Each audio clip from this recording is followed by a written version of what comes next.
Good evening and welcome to Tucker Carlson. Tonight, the president has decided that the Republican Congress, during its final weeks in office, should fund a wall along our southern border with Mexico. That's not a new idea, obviously. Trump ran for office beginning 3 years ago on that very promise. Voters agreed with it. They elected him. Now he's demanding unequivocally that the wall finally get built. Now, at the same time, and this is not a coincidence, the American news media has identified the single most racist idea that anyone in the history of this country has ever come up with, and that is, of course, building a wall along our southern border with Mexico. Watch. The president went to the heart of what I call his brown menace theory. These migrants, they're dirty people. They bring disease. This border wall thing is about controlling the browning of America. Donald Trump is fixated on the southern border, as he was the day that he announced this campaign. It is not about securing the borders. It is about xenophobic, racist, bigoted beliefs.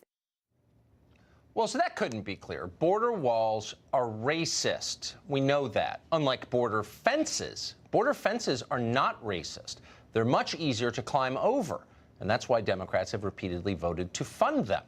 You could have lots of border fences and still wind up with 22 million illegal aliens living in your country. We have proved that conclusively over the years. Fences are the perfect solution if you're trying to pretend that you care about border security while simultaneously encouraging much of the third world to move here without permission. Fences are awesome for that. Yay, fences. But walls, well, as Nancy Pelosi has explained, walls are immoral. According to CNN, in fact, walls are nothing less than an attack on the human heart. Listen and learn. And a wall won't solve it. All that he's doing is putting up walls around people's hearts. And we are not a wall away from being better. Don't waste billions of dollars of taxpayer money in order to build something that will not make our border more secure.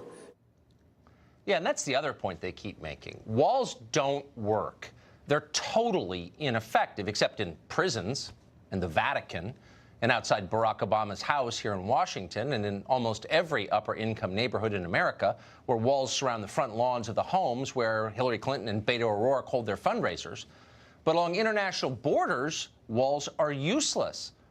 A border wall would simply create a thriving new market in taller ladders. Jeb Bush used to say that all the time. Everyone in power agrees with him. They're nodding vigorously from their gated communities. We need border security. The wall is a part of border security. You can't have very good border security without the wall. That's really not true. Just that is a political promise. Border security is a way to effectively honor our And responsibility. the experts say you can do border security without a wall, which is wasteful and doesn't solve the problem. It's wasteful. Walls won't solve the problem. All the experts agree on that. And they have briefed Chuck Schumer, and he's passing on the news to us. Okay, but before we accept Chuck Schumer's claim about walls as fact, just one simple question. What about Israel? Israel is our closest ally in the Middle East. It is the recipient of our largest foreign aid package by far. Pretty much everybody in Congress on both sides supports Israel, or claims to. Many of them are vocal about that support, including Chuck Schumer. And yet, here's the funny thing. Israel has plenty of walls, and not just the famous one that people pray at. Israel has border walls, some of them tall and foreboding and made of steel. Are Israel's walls immoral? Well, by Nancy Pelosi's standards, why wouldn't they be immoral? It's a pretty obvious question, so we've asked it repeatedly of Democrats on this show. And every single time we get the very same answer to the question. Israel's walls have nothing to do with immigration. They're defensive walls. They're designed to keep out terrorists and suicide bombers. There is no comparison to Israel's wall and anything that Donald Trump is proposing. It's apples and oranges. Well, it's a pretty effective talking point, and that's why every Democrat repeats it every time. But is it actually true? We got curious and decided to find out ourselves from a knowledgeable source in Israel. A short time ago, we spoke to David Rubin. He's the former mayor of Shiloh, Israel. He's the author of the book Trump and the Jews. We had a fascinating conversation. Listen. Mr. Rubin, thank you very much for joining us. There's a debate in the United States, as you're fully aware, over whether to erect a wall on our southern border to solve what is an immigration crisis. Israel has relevant experience with this exact topic. Will you explain what Israel did in response to its immigration crisis and the effect that the wall had on it? Well, we certainly do have that experience, Tucker. Between 2010 and 2012, there were 55,000 illegal immigrants into Israel. Now, you have to understand, Israel is a tiny country, so 55,000 illegal immigrants in just a couple of years is a lot of illegal immigrants. Yeah. And most of them settled in southern Tel Aviv, which was already a working class or a little bit rundown area. The rapes and murders in southern Tel Aviv skyrocketed in those few years. The Israeli government, under pressure from the grassroots mainly, grassroots protests from the residents of South Tel Aviv and other towns that were being overrun by these illegal immigrants, the Israeli government made a decision that they were going to build a wall, a high-tech steel wall on the southern border, the border between Egypt and Israel. So it was built over the next few years. It was completed, almost completed by 2015. In 2016, the wall was up. 2016, there were 11 illegal immigrants who entered Israel. And then they raised the height of the wall an additional several feet. And in 2017, there was not one illegal immigrant that made it through the southern border into Israel. So that is a remarkable story. It works. So was there it's a story that's... So I'm just wondering the political part of this. So the 55,000 illegal immigrants you're describing were from Africa, as I remember, Eritrea, Sudan, parts of Africa. Correct. Was there anybody in Israel who said, you're racist for trying to keep them out?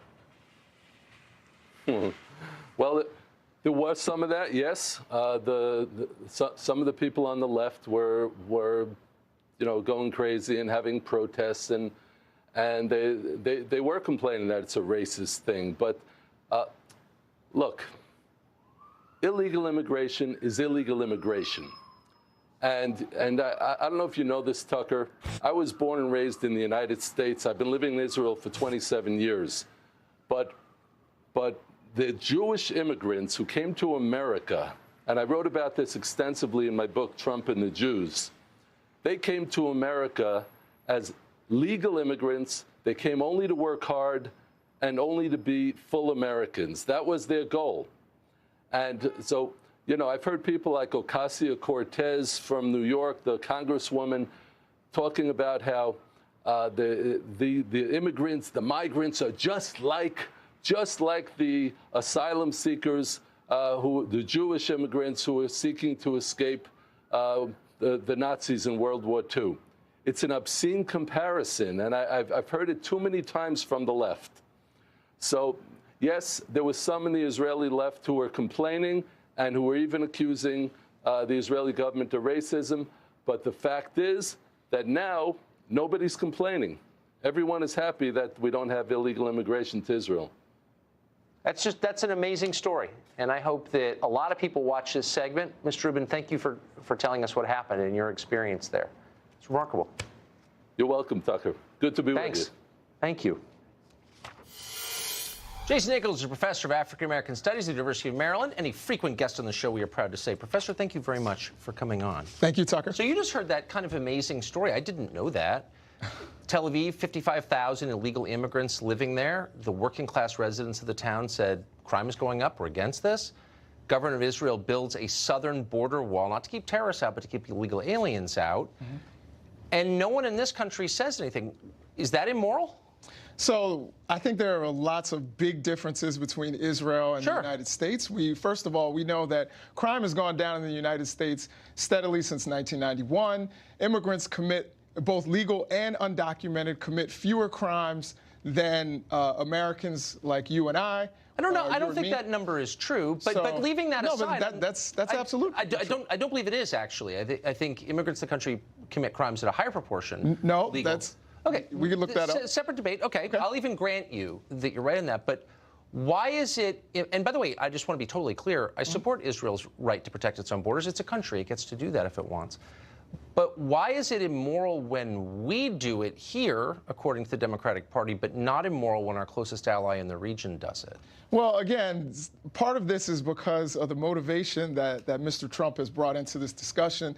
Also, the fact that I think there were certain things that the mayor said that were inaccurate. If you look at at immigration to the United States in the early 20th century, whether it was Jews, Italians, right, other groups, crime actually did go up. They were blamed for everything. They were blamed, they brought Cosa Nostra. They were blamed for all of these kinds of things. But when we want to sanitize our historical memory, that's right. I mean, history changes over time, and we shut down immigration. We say, oh, they were just here to work hard. Well, okay, and I'm sure they. It's all complicated, but what's not complicated is that our closest ally in the region, our biggest recipient of American aid, built this wall, and the same people who supported building that wall, I'm one of them who supported it, are now telling us that an effort to protect our southern border in exactly the same way is, quote, immoral and racist. And I'm just wondering, what is the standard? Well, when you're going around and you're saying that the people from our South are rapists and that they commit crimes when you actually don't have any empirical evidence to back it up,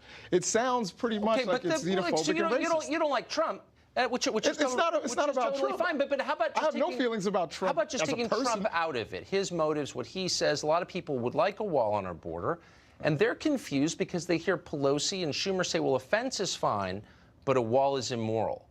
What is the distinction exactly? Well, I think again that the fence is not, even a fence is not necessarily what is going to lead to border security. And I think you and I actually agree. I read your book, so which is actually a fabulous book. But thank you. I will tell you, when I read your book, the problems that exist with immigration, and I think Mike Pence actually has it correct, actually start in Central America. It's not at our border. So if we want to solve this problem, and if we're trying to stop, the things that the right talks about, the flow of drugs, one of the things that many experts say is that a wall or fence or any of that is not going to stop that. They're going to fly drones. They're going to find other ways why around did it work in Israel? I mean, we need to help. We need to help them get better, those countries.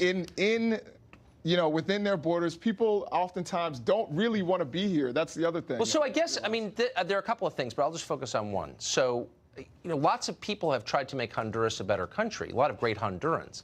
But the country itself, beginning with the government, is dysfunctional, okay? That's why Hondurans and Guatemalans want to move here.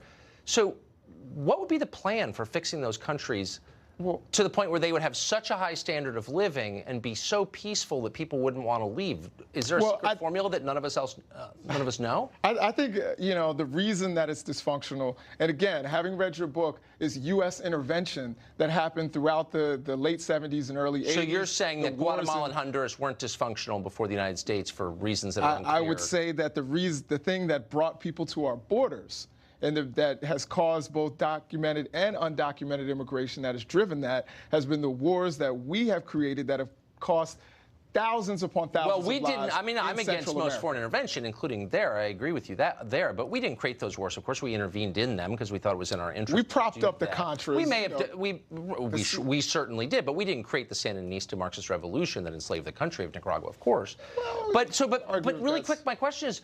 So what does that mean now? Does it mean that because we feel so bad about something that our leaders did 30 years ago, we have to pay the penance of illegal immigration? Does it mean we have an obligation to fix those countries? If so, how do we do that? I think, investment and partnership with democratically elected leaders in those countries. Where's that worked? Anywhere ever? Has that ever worked? Because we spend all this money abroad, and it seems to just make the countries more corrupt and the average person poorer and more desperate to come here. Has it ever worked? Well, I think that there are certainly ways that we can do this where it would work. And we've always had the goal of colonizing a place when we actually try to help them. And I think the best bet is to go enter into partnerships with democratic. So how about this one? Since we're in the reparations business, and boy, I'm open-minded about everything, as you know. But if we owe Latin America something, what if they flooded our communities with drugs and killed, 50,000, 70,000 people a year? What would still wouldn't equal the amount of people we killed there. I don't think that's right, actually. A year. So more people die of drug ODs in this country every year than died in all of Vietnam Americans over 11 years. So what do they owe us? Anything? So again, we're going to disagree about I'm just wondering if it's a two-way street. I mean, can we collect for the fentanyl epidemic? It seems like we should. Yeah, well, again, I think that the fentanyl epidemic has many different layers to it. It's not just coming from Central America. No, it's a lot of it's coming from China, but a lot of it's moving through Mexico. So I'm just wondering, what does Mexico owe us for killing tens of thousands well, again, of citizens? we were talking about Central America. We weren't talking about Mexicans. Sure. Oh, they're all the same? Is that what you're saying? I'm not saying that. We've learned recently that nobody dislikes Central Americans more than the people of Mexico. I actually like Central Americans. The average citizen in Tijuana does not feel that way, not as open-minded as I am, I would say that. Professor, thank you very much. Thank you, Tucker. France, moving to the climate accord immediately. Pulling out of it was immoral. And to do your part to fight global climate change, you need to accept burdensome taxes on the energy you use. It's the least you can do. But what about the people claiming you need to do this? Are they willing to pay their share? Well, in a recent piece in the Daily Caller, ran in the Daily Caller News Foundation, reporters Chris White and Michael Bastash contacted 31 major corporations, foundations, and individuals who have endorsed the Paris Climate Accord. And they asked a very simple question. The simple ones are the most revealing. Here's what they asked. If climate change is indeed the existential threat you say it is, would you support a ban on all private jet travel?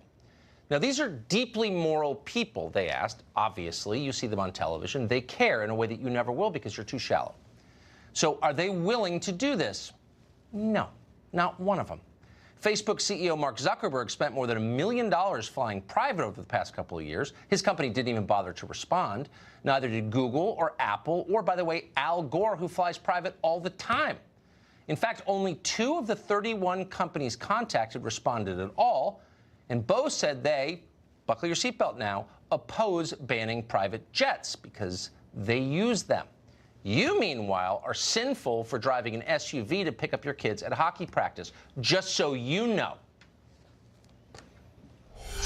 Well, if the people who lecture us really did make major sacrifices to stop the global warming scourge they tell us so much about, the rest of us might be more inclined to follow their example, but they won't. So when the elites impose new taxes for the sake of climate change, ordinary citizens are sometimes driven to protest instead. And in France, they're protesting in a very intense and sometimes violent way. Here's part of it.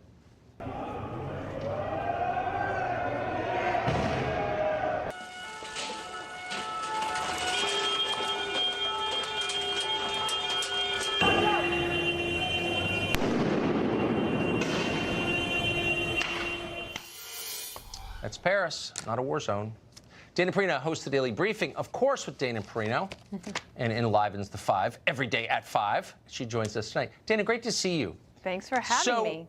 I think the argument over whether climate change is happening is less interesting than the debate over what we do about it. And I'm just so struck by the people who are telling us, and maybe they're right, by the way, I don't know, I'm not a climate scientist, that this really is the moral question of our time, the moral test of our time, and an existential threat to life as we know it, are really not making the kind of sacrifices you'd expect from someone who sincerely believed the threat was that profound. Why do you think that is? Well, and that has been true for all the years that we've been talking about this. I cut my teeth on Capitol Hill as a staffer for the chairman of the Energy and Power Subcommittee. Right, remember when Janet Yellen came and talked about global warming, like way back then? I'm dating myself a little bit. And even back then, I mean, you knew immediately that there were things that maybe we could do, but that just the law of physics at this point in time means that you cannot actually just eliminate fossil fuels completely. Right. And here's a mantra that I want everyone to remember. Elites care about global warming, drivers care about fuel prices, and politically, drivers always win. Okay, so for all of these That's people a very good equation. that want to go to, you know, they're going to, the Democratic candidates that want to take on President Trump in 2020, they're going to be heading not to San Francisco to campaign. They got to go to Iowa first, and that's going to happen in February. And so they need to remember that the things that help them get campaign donations from San Francisco and New York, that's not going to work in Iowa. And the United States has actually been able to grow its economy and decrease its emissions. Could we do more? Yes. Well, you know how you do more? A growing economy helps you do that because then you have the money to invest in it. Yes. It is places like China in particular that has a huge problem. But the more that we can do to innovate, we can try to help solve this problem. But ridiculing people is not going to work. No, and by the way, if you really believe that climate change is all that matters and you're flying on a private plane, I mean, you need to really look in the mirror and think deeply. Do you think that a carbon tax will become a component of the debate in the next election? I not only think that a carbon tax will become a component, I think that it will become a litmus test for Democratic candidates trying to seek the 2020 Democratic nomination for president. And they got to be careful about that. Now, however, let me just tell you, remember the departed Charles Krauthammer, very conservative, understood these things very well. See, the thing is that economists love a carbon tax. It's very transparent. Right. It's very direct. Politicians hate a carbon tax for that very same reason. There might be some good reasons to actually do a carbon tax if you were to reduce taxes in another way.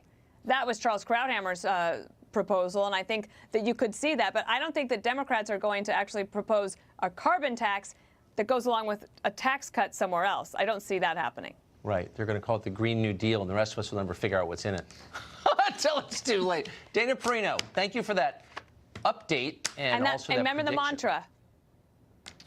There are more drivers than there are Sierra Club executives. That is totally true. There you go. Great to see you.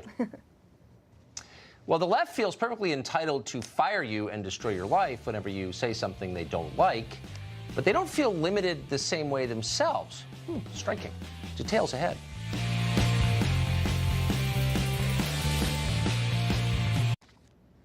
If you grew up in this country, you remember hearing it when you were a kid. This is a free country. The Constitution gives us freedom. And the first freedom, literally the first number in the Bill of Rights, is freedom of speech. And for generations, that was unquestioned here. It was the most celebrated of our rights. But increasingly, it is seen by the people in charge as an annoying relic. Don't believe us? Try to say something unauthorized in your workplace or on campus or even on a street corner. Why have things changed? Well, because the attitudes of our leaders have changed. And we have a small clip that tells you a lot about what they really believe. This is California Congressman Ted Lieu, and he's explaining in this clip that sadly he's prevented from banning talk he doesn't like by a pesky legal antique called the Constitution. Watch this. I would love to be able to regulate the content of speech. The First Amendment prevents me from doing so. And that's simply a function of the First Amendment. But I think over the long run, it's better that government does not regulate the content of speech. The CNN anchor just sort of nods like, yeah, of course, we'd all like to regulate speech if we could. Over the long run, he says, it's better not to regulate speech, end quote. Does that sound like someone who is deeply committed to a free society and its benefits? Or is it simply a bully admitting that for now, the law won't let him do what he wants to do, which is control your mind? I think you know the answer. Well, the left increasingly is using big tech, threats, and public shaming to stamp out political views it doesn't like. They're also ruining actors and comedians and anyone else who dares stray from the script. But not everybody is so limited. We learned that today when one cable host used a slur to describe a member of the Trump administration. Why doesn't Mike Pompeo care right now? Are the pathetic deflections that we just heard when he appeared on Fox and Friends, is that a patriot speaking or a wannabe dictator's butt boy? And I'm dead serious. I'm asking, are these the words of a patriot? So the anchor apologized for that remark. But the question is, will she be punished? And of course, needless to say, we don't think she should be punished. She was saying what she thinks, or she misspoke. It happens to everybody. She shouldn't face sanction for that. But then neither should Kevin Hart. But the left now has a long history as the only faction enjoying impunity for what it says. You talk like a sign language gorilla who got hit in the head. In fact, the only thing your mouth is good for is being Vladimir Putin's holster. Your presidential library. You give him a damn robe and you let him do whatever the hell he wants. Because this right now, this is my audition for Mr. Trump's cabinet and also for a regional production of The Crucible. And let me tell you, Queen, I was good. Dave Rubin hosts the Rubin Report on YouTube, which doubtless everyone watching has watched because it's excellent. He joins us tonight. Dave, thanks a lot for coming on. So just to be totally clear, I don't, Good to I be think with you, Tucker. people ought to be able to tell jokes that I don't like, and often they do. What I find so interesting is at this moment of peak hysteria about speech, where you're seeing normal, decent, totally non-bigoted people destroyed, and the rest of us are completely terrified, and art and free expression is totally ground to a halt. Aesthetics are suffering. No one can be creative anymore. At that exact moment, the left still feels totally free to say things that they would classify if others said them as bigoted. What's going on?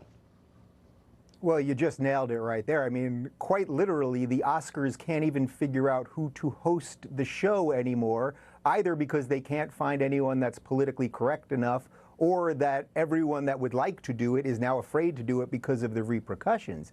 But as for the clips that you just played, I mean, look, the simple truth of this is it's showing what the flaw of collectivism, which is basically the idea of judging people based on their immutable characteristics, why it is so terrible and why it has been embraced by the left. You know, you can't be for groups. It actually doesn't make sense because you will eliminate the individual every time. So to say you're for gays doesn't really mean anything, because then when they want to make a joke about you, then they'll make a gay joke. Or to say you're for women, what they don't really, that doesn't mean anything. That's a very low resolution way of saying something. Everyone's for women, let's say, but they're not really for women. Are they for Nikki Haley, a brown woman who happens to be a conservative, who's a strong woman? Of course they're not for her. So to view people through this very obvious and what I would say really is just a dumb and insulting lens, you see it drop every time they speak off the cuff. It drops because they don't really care about the individual. And the Ted Lieu clip that you played at the beginning of this, I mean, man, I don't know when the last time I heard something that chilling coming from a government official. It's like the First Amendment is the most precious thing that we have in this country. And I can tell you, as someone that's been on tour for most of the last year, and I've been to 20 some odd countries in the last couple of months, every single country, the people are jealous of the freedoms that we have here, and especially the freedom of speech. So it's like to hear anyone, regardless of whether he's a Democrat, Republican, doesn't matter, to hear any elected official saying that, you know, he'd love to get rid of the First Amendment, whew, I mean, I can't imagine anything scarier in a free society, actually. Well, very quickly, I mean, and I don't want to pound on the anchor. I don't even know who it was in that clip, but it was a news anchor whose living obviously is predicated on the First Amendment. Didn't interrupt him and say, "What, I'm sorry, Mr. Elected Official, did you just say you'd like to control people's speech?" Yeah, well, it's just incredible, and we're seeing an emboldening of this. You know, it's interesting what you said there, that these are the same people who love to shut people down, but then at the same time they'll accidentally or they'll intentionally say some of these things. You may have seen this today, Deadspin, which is just another one of these sites that just churns out a lot of sort of lefty nonsense. They ran a piece today that basically said, the title of the piece was something to the effect of, conservative gays should shut the F up. I mean, imagine that. Imagine judging people based on those immutable characteristics while at the same time telling those people that you're supposedly their allies. And that's why, again, as I always say to you, Tucker, every time I'm on your show, what do I tell you? For all the disagreements, the political disagreements that we might have, which we've discussed on both my show and your show, because you are a staunch defender of free speech, I will continue to do this with you, whether we agree or not. That's what America is about, and that's what these people are just tossing away. If they control your speech, they control your mind, and that's never going to happen. Dave, thank you very much. The great Dave Rubin. Appreciate it. You got it, man. New legal filings suggest the FBI misled Michael Flynn on purpose in order to trap him in criminal charges. Is that the kind of country you want to live in, where your government tries to lure you into committing crimes? A question worth asking, and we will after the break.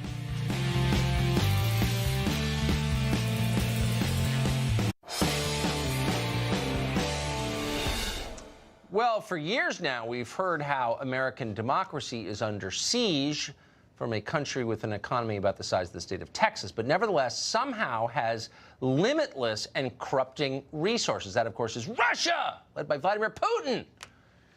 So the question is, just how much did Russian meddling amount to in the 2016 election? That question's been outstanding for a while, but yesterday we got some details.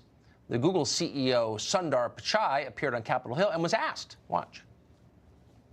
Does Google now know the full extent to which its online platforms were exploited by Russian actors in the election 2 years ago? We have, we undertook a very thorough investigation, and in 2016, we now know that there were 2 main ad accounts linked to Russia, which advertised on Google for about $4,700 in advertising. We also found other limited... Total of $4,700? That's right. $4,700. In other words, about the price of dinner for 5 with vodka at a good restaurant in Moscow. To put it in political terms, Hillary Clinton's campaign in 2016 spent about $768 million total, and that means that Hillary spent more than $1,600 for every penny the Russians spent on Google. But nobody in Washington is rejoicing about how secure our democracy is. That's not surprising, because protecting democracy was never the point. Undermining it, needless to say, has always been the point. More and more evidence emerges, by the way, that the Department of Justice may deserve a new name, because justice is not clearly the top priority. Newly filed court documents show that FBI Deputy Director Andy McCabe advised Michael Flynn not to bring a lawyer to his interview with federal agents in January 2017. Flynn inexplicably, moronically agreed to that. Agents then deliberately chose not to warn Flynn that he could be criminally charged for false statements. Then they sprang criminal charges on him after his interview. Jonathan Turley is professor at George Washington University Law School, and he joins us tonight. Professor, thanks very much. Thank you. So the first, just the troubling takeaway is clearly Flynn should have brought a lawyer. Right. And message to those watching at home, if the FBI is interviewing you, bring a lawyer. That's not. But do you want to live in a country where the government seeks to mislead you in order to get you to commit a crime? That doesn't seem like justice. Well, it does answer the question of who's the last guy who believes, trust us, we're the government, and apparently that would be Michael Flynn. But you also have to put in context, this was right at the beginning of the, essentially at the administration, during the transition. Yes. And he answered a bunch of questions, a great number of them apparently, and the agents knew that some of those answers didn't fit very well with what they knew. And what's fascinating about the information we have is they made the conscious decision not to raise those with him. So there is a certain feeling of a trap here that obviously he never clued into. Now, this wouldn't bother me as much if they nailed him on something significant. If they had, the 7 heads in a duffel bag. That well, they sure, found. exactly, that's right.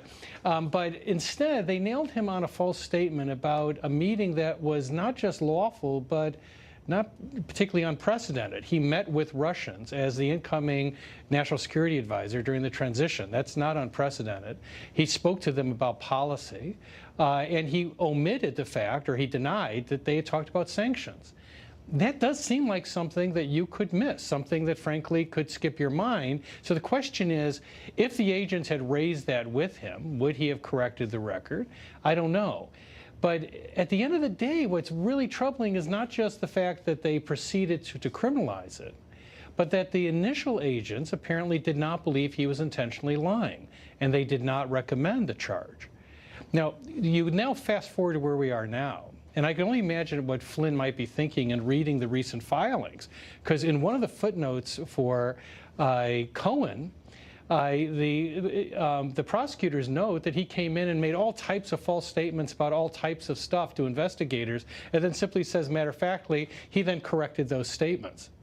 And I could imagine Michael Flynn reading this thing, wow, oh, okay, what happened to my chance to correct? That's so awful. So Cohen, who's clearly a practiced liar and a sleazy person by his own admission, I think Flynn's a liar, actually. I don't think he ran an intelligence agency for the U.S. military. I mean, he's had to be polygraphed. How sad is this, to destroy a man's life over this? Well, it is sad, considering his career as a whole. But he was the unwitting a victim of trust, and it is a cautionary word for everyone in Washington. It's so sad. It's our government. We pay for it. We vote for it. We shouldn't be mistreated by it on purpose, I don't think. You laugh knowingly. You've lived in Washington too long. Right. Okay. Professor, thank you very much. Thank you. Well, there's shown no evidence against him, but the press is still pushing evidence-free claims of sexual harassment against Brett Kavanaugh. Lisa Booth has been following this story and joins us next to explain it. Stay tuned.